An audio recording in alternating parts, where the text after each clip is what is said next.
Okay, so the question gets posed to me all the time. Why do you aerify? And this is about a 7.5 inch hole out of one of our greens, our 7th green. And our greens are an old style construction, basically what they call a push-up, which was, they basically came along and they pushed the dirt up. They might have mixed a little something in with it, maybe some horse manure or something, maybe a little other material, and then they seeded it and it became a green.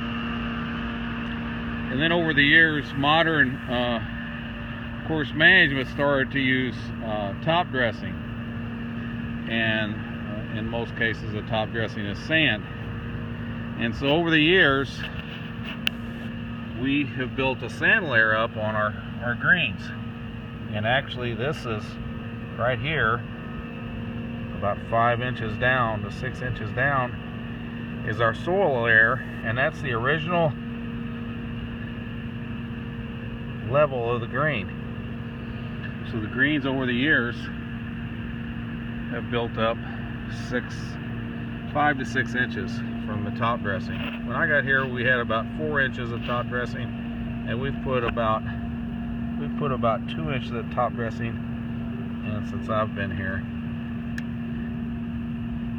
right at about that level, 2 inches.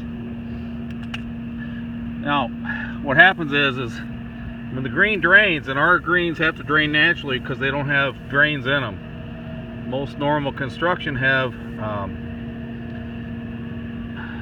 down 16 to 18 inches deep is channels, actually 20 inches deep is at the bottom of the channel, and it has pipe in it, it has gravel in it, and then that drains out away from usually the front of the green, the lower area of the green, and drains the water after it goes into the system and drains it away from the green. Well, in our case, our greens drain when the water comes through the sand and hits the soil, and then it either goes through the soil slowly or it proceeds from the high end to the low end. And in our case, what we've tried to do with our deep aerification, and you can see it right here, we try to make channels go down into the soil layer. The more channels you make, the more opportunity the water gets through, and these channels are filled with sand. And you can see all these old channels, and this is the new one. This is what we've just done today. And what this is a coarser sand. Over the years, St. Louis is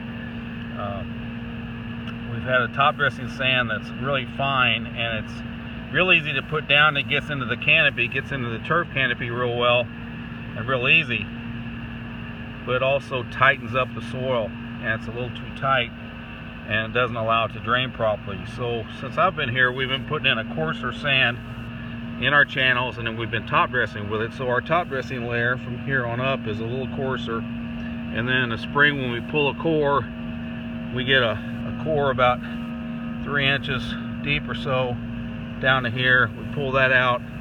We might do a deep tine aerification. We also might do what they call dry ject, and I think that's one of those channels there. It's kind of a sideways channel that we've started doing the last 2 years, and it has a tendency to widen out and expand out more than just this smaller tine that we're doing with our greens right now. So it just gives you just a little bit of idea of what we're attempting to do.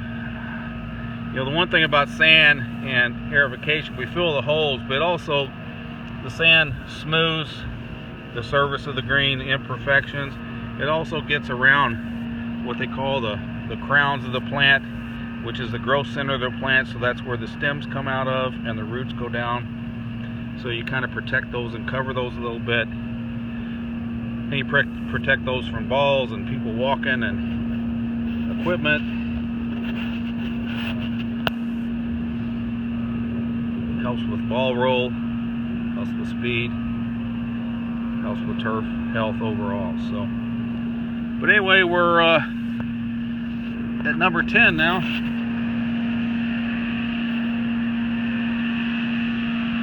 Probably going to get maybe 11 and 13 done today, and we'll stop. We'll get all of them poked.